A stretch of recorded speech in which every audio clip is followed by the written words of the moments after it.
Hello, hello, hello, everyone, and welcome back to my channel. I'm Patrice, and this is my embellished life.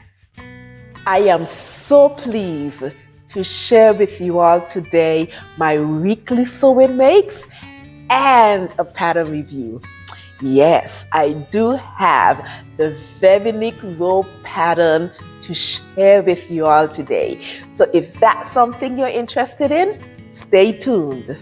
In my last episode, I shared with you guys about my desire to make some wide leg trousers. And I had my eyes set on the Elmer's trousers, wide leg trousers pattern. And it didn't come true. It did not, for various reasons, and as I explained last week. But I still had that itch to scratch.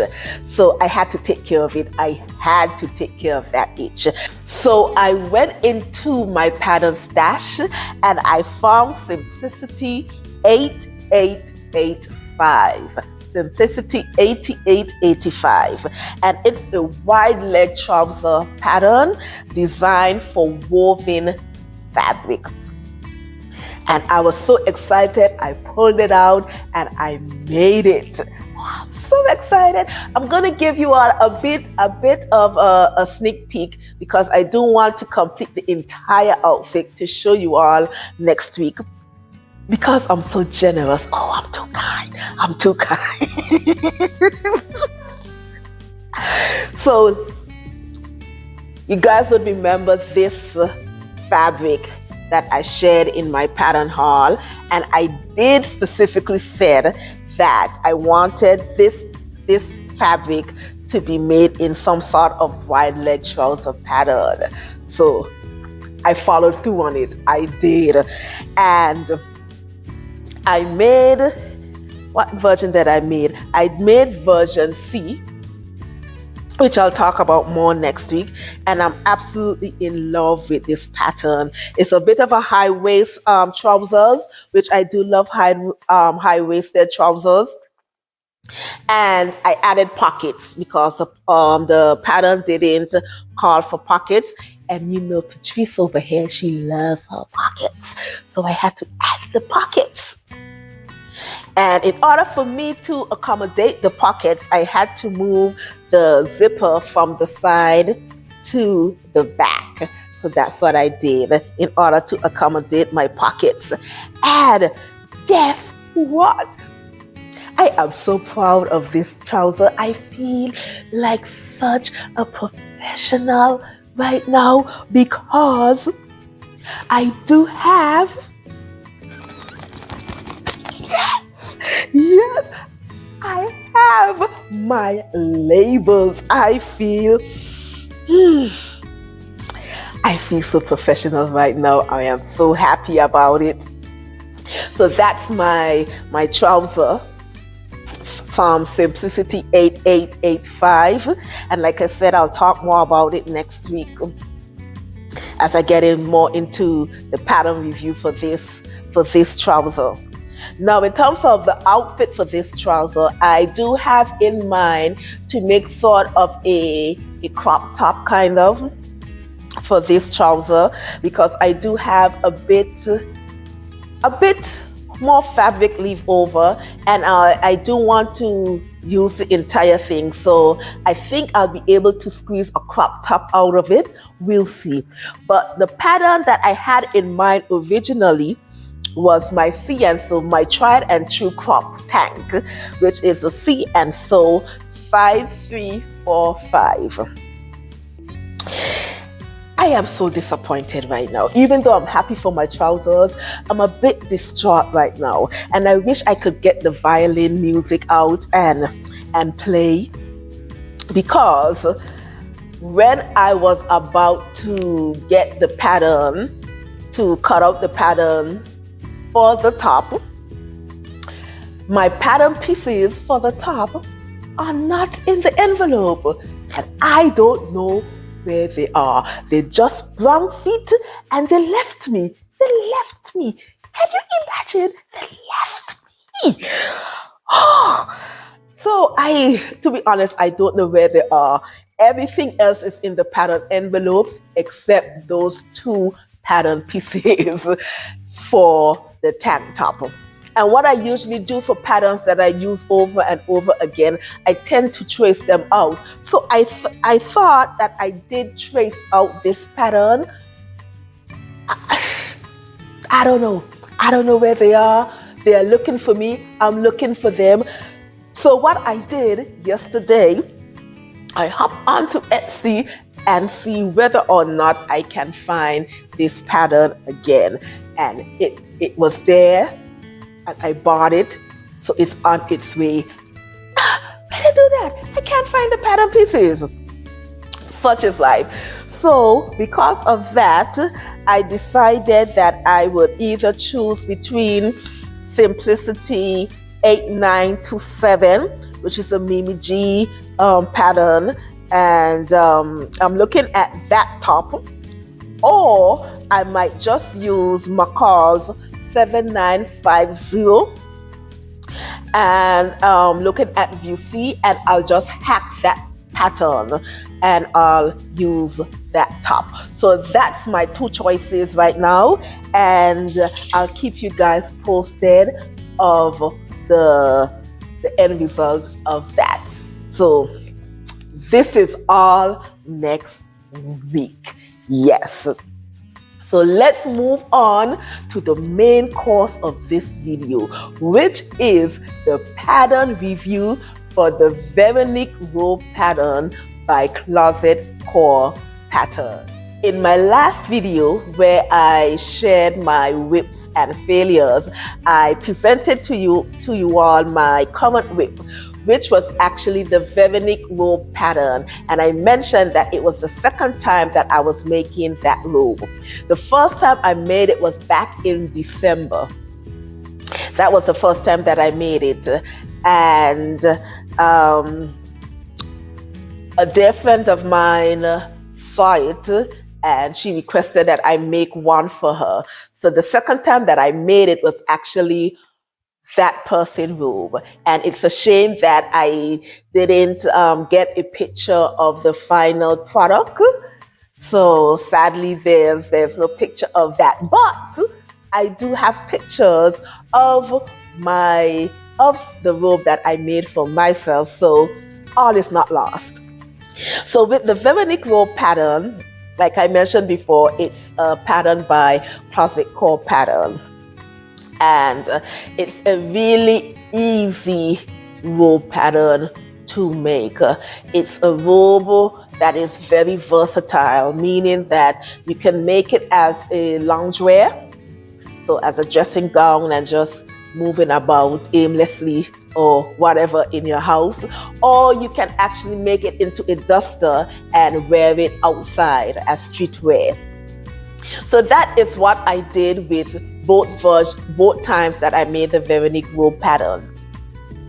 Now the pattern requirements, not the pattern requirements, the fabric requirements for the Veronik Robe pattern, because it's so versatile, your choice of fabric will depend on what your use of the garment would be.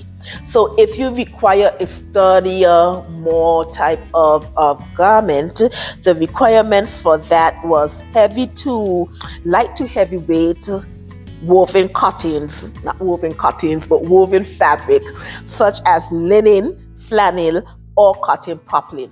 But if you required a more drapier feel, that kind of more loungewear effect kind of, the recommendation was viscose, rayon challis, tencel, cotton voile, or silk. So you do have a wide range of garment recommendations, and like I said, your choice would depend on what your use of the robe would be. So in terms of sizing, this is a very size-inclusive pattern because it caters for a wide range of sizes. We have a size range from 0 to 20, which has a bust sizes ranged from size 42.8 to 57.8 inches, and that's finished garment measurements for the bust. And in the size range of 14 to 32, the finished bust measurements for it is 53.2 inches to 71.2 inches. So it's very size inclusive, extremely size inclusive. Now for me, when I made my robe the first time, I cut a size 12, and I don't know what I was thinking at the time. I don't know, because when I made it, it was just too big, and I didn't factor in that I wasn't going to use it as a robe, but more of a duster. I was going to wear it out. So when I made the pattern and I made it size 12, I ended up looking like really winky, just running through the town, upstairs and downstairs in this nightgown. It was definitely too big. It came out good. It was the garment came out beautiful, but it was just too large. It was just too large. So I definitely have to do some adjustment if I do want to wear this again. The second time that I made the robe, I did take into the account that the end product was not going to be a robe, but actually as a outerwear duster garment. So I did take that into consideration, and I made size 6 for the recipient. With indie patterns, I do have a love-hate relationship with those patterns, because the preparation, it can kill you. It can. I hate the preparation stage for indie pattern. All of that taping, and then you'll have to cut it to match them together. I don't like it. And this particular pattern, I had to piece 53 pieces together, 53 pages together. Whew, it took me out. It really did. And imagine, I had to do it twice.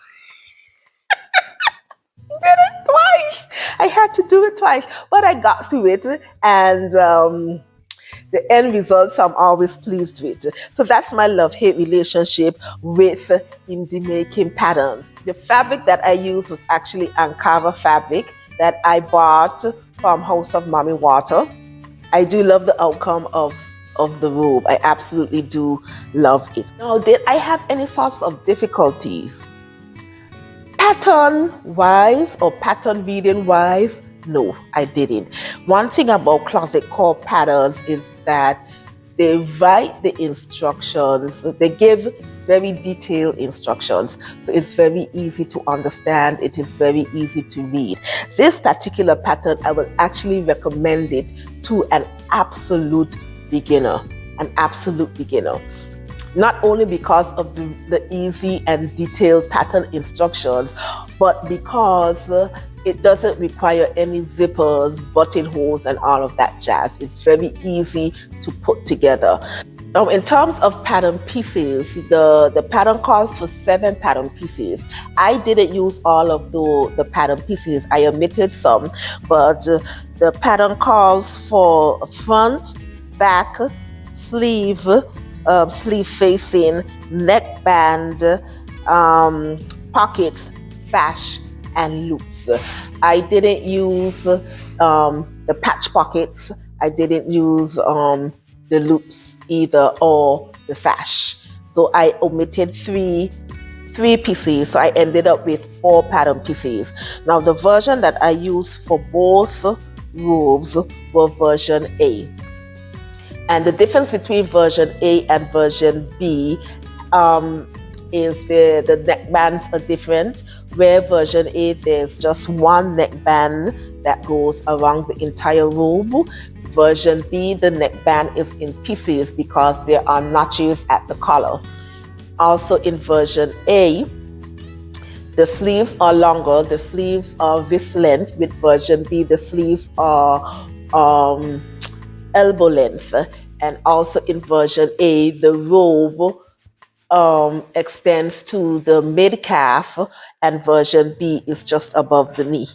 So yes, I ended up using 4 pattern pieces for both versions, for both times that I did made the robe.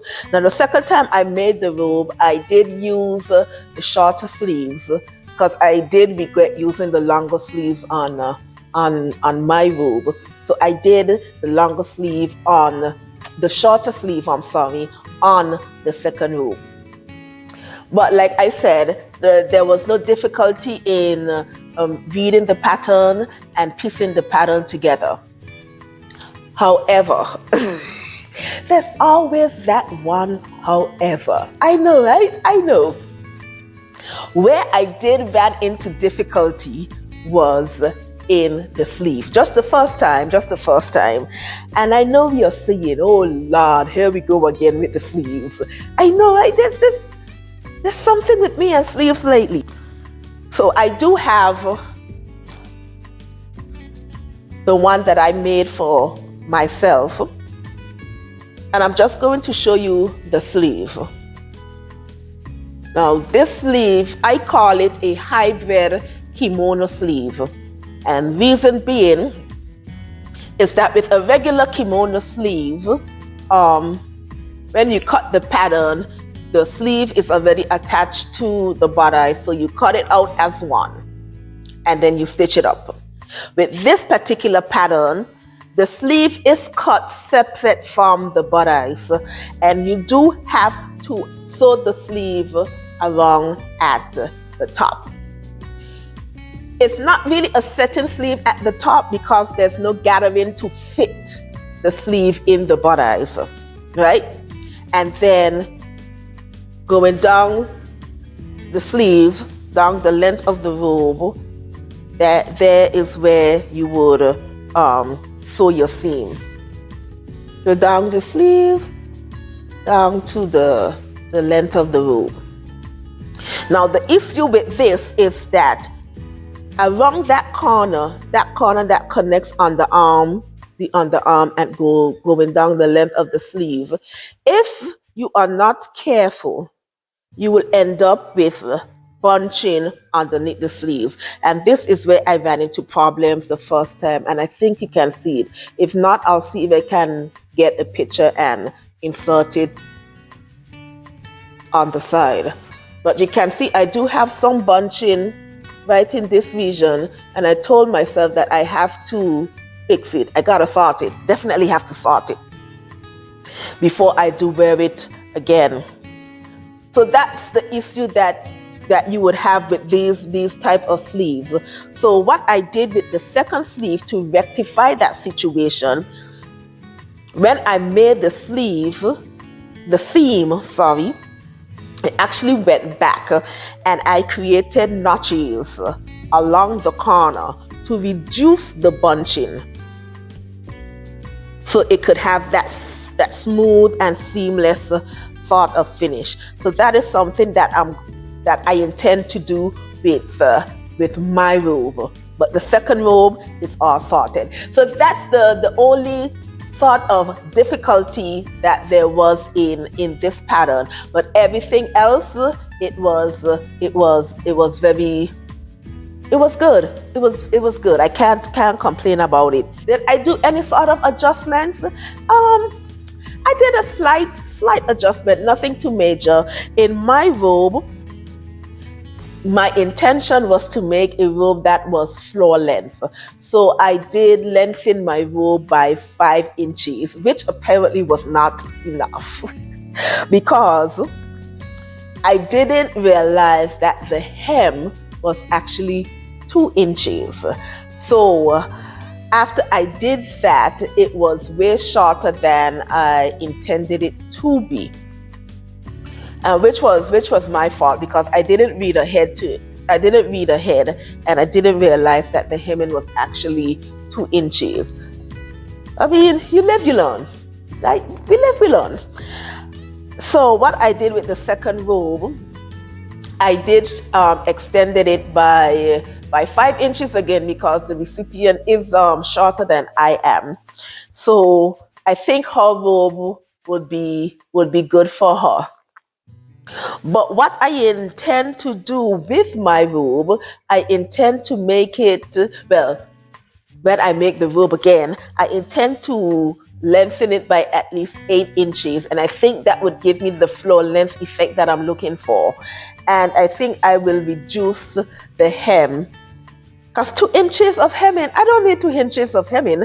I think I will reduce the hemming maybe by 1 inch or so. So that's something that I will do. Another adjustment that I did, I actually added 2 splits. That was, I think I went up about 12 inches at each side to create the slits.